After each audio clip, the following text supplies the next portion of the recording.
world. You stepped down into darkness, open my eyes, let me see the beauty that made this heart adore you, the hope of a life spent with you.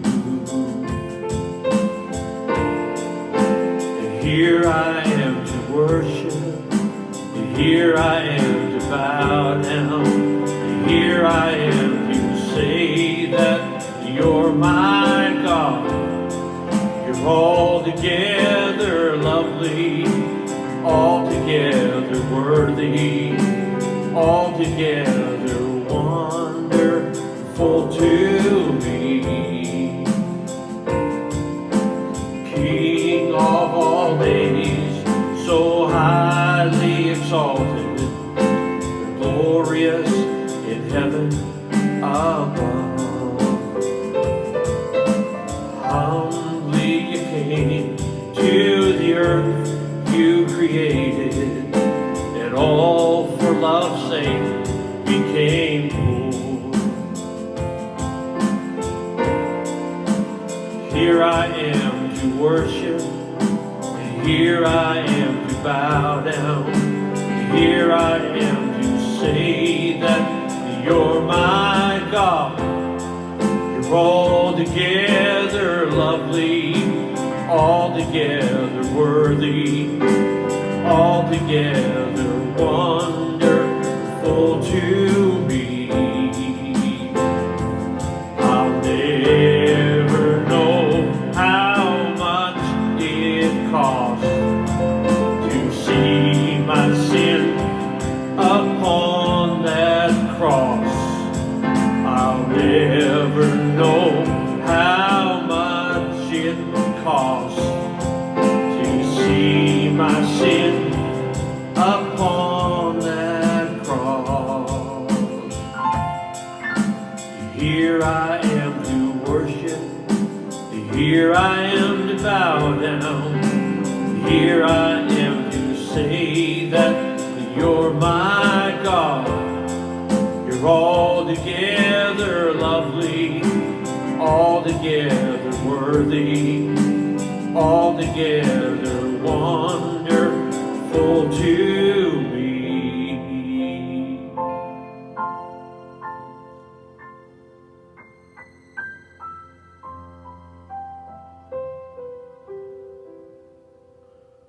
Well, good morning, everybody, and God bless you today. We're going to take up our Bibles and turn to the book of Numbers, chapter 14, and verse 24. And it says, "But because my servant Caleb has a different spirit and follows me wholeheartedly, I will bring him into the land he went to, and his descendants will inherit it." And we're into a new year, and last week we started this Bible study on the idea of having a different spirit. We're talking about Caleb in the Bible and how that he had a different spirit. And so for the next couple of weeks, we're going to be talking about Caleb. We're going to talk about what he had. We're going to talk about what he did. And we're going to talk about where he went. Last week we talked about the idea of choosing to be a thermostat or a thermometer, whether to walk in the realm of politically correctness or to stand for the truth. And we are under the understanding that the truth is what makes us free. So last week we talked about Caleb being a different person than everybody else. His spirit was different, number one, because he was a man of vision. But today we're going to go a little bit further with that. The second thing that we notice about Caleb in the idea of him having a different spirit is that he was a man of faith. The Bible says that without faith, it's impossible to please God. He that comes to God must believe that he is, and that he's a rewarder of them that diligently seek him. Caleb was a man of faith, and one of the first things you hear him say when he comes back from the promised land on his spying expedition is, "We are well able to possess it. Let's go up right now." The bridge between what you see and what you receive is faith. Vision helps you to see what it is you want. Faith gets you to that place. Vision causes you to look across the river and say, I'd like to be over there. Faith builds the bridge and gets you there. There's a story of a young man back years ago in the States. His father was a horse trainer, and he traveled all over the country working with people's horses. And so because of that, this young man grew up in a whole lot of different places. He never got to spend a lot of years in any one particular school.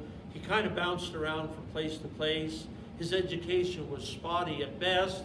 He would be in one school for a few months and another school for a few months, trying to piece together some learning. And he was in class one day when he was a boy, and his assignment was to write an essay on what he could see his future becoming. So the young boy, he went home and he spent a long time thinking about it. And he handed in his essay.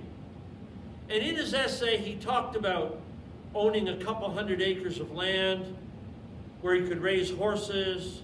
He talked about having a 4,000 square foot house. He talked about nice yards and long drives with white fences surrounding his riding areas and his pastures. He talked about horses grazing contentedly under the sunshine. He talked about all the things that he dreamed about as a young boy traveling around the country, working with horses with his father. The teacher called him up about 3 days after he turned his essay in at the class, and she said, I want you to stay behind. And so after the class left the room, she set him down, and she set his paper on the desk in front of him, and on that paper was a great big F circled. And he said, I don't understand. She said, this dream is way out of reach for a young man in your situation. Where are you ever going to get the money to buy a 200-acre horse ranch, or to buy breeding stock, or to have a nice house? This vision is way, way out of reach for you. You need to write about something realistic, more within your grasp. I want you to take this home and think about it and bring me back your assignment again. 3 days later, he walked into her classroom and he laid that same essay on her desk. And he said, you keep your F, and I'll keep my dream. In 1996, that young man wrote a book called The Man Who Listens to Horses. It spent 58 weeks on the New York Times bestseller list. And today, that young man lives in a 4,000 square foot house on hundreds of acres of land with horses grazing contentedly in every direction. And he became the inspiration for many of the horse whisperers in existence today. Vision is important, but faith moves you to the finish line. We need to be people of faith. We've just came through probably the toughest year in any of our memories. 2020 was horrible on so many levels, in so many ways.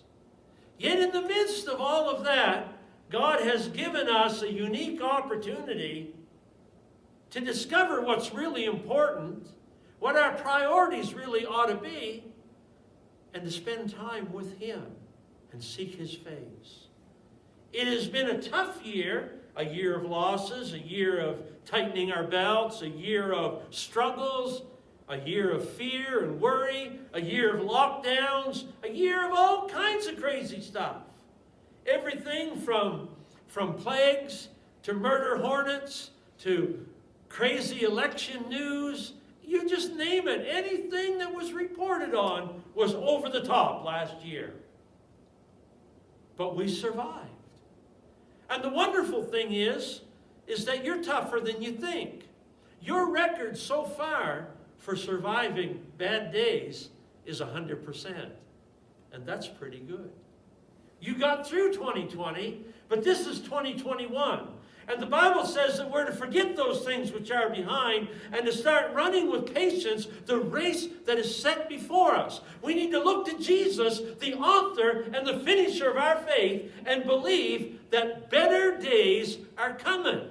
We are looking forward to what God is going to do in us, with us, for us, through us, by us, around us. God is working. We just need to believe that. The biggest battle is the battle of faith. Because in reality, 2,000 years ago, when Jesus said, "It is finished," the battle was won.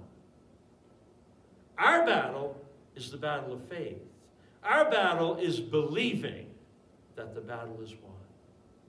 You're better than you think. You have vision. You have God on your side. Now get out there with faith in your heart and grasp a hold of the exceeding great and precious promises of God and believe that we're going to emerge from this in better shape than we've ever been before. God bless you and have a great day.